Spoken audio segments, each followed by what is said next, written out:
Rong của trò cá lần chi đâu của tụi thu rồi đó. Sen có mong luôn nó với mình đẹp bé bé chào ơ. Rong có đi tia liều. Nó thia. Đừng đá thế nữa.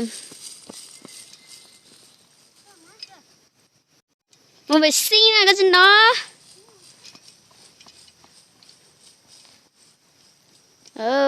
Ở nhà rong có đi.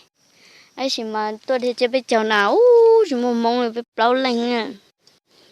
Nhà em có thay đổi cần rồi. Nên sao nữa lúc sáu tung được in lo nữa tụi lần trâu ra ảnh rồi.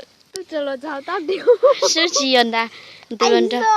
Em tụi lần trâu lên chỉ một lúc à, cái trâu này ơi. Anh sợ. Đấy đâu?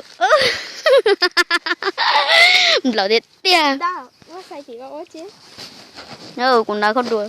Giờ nó sai từ nào.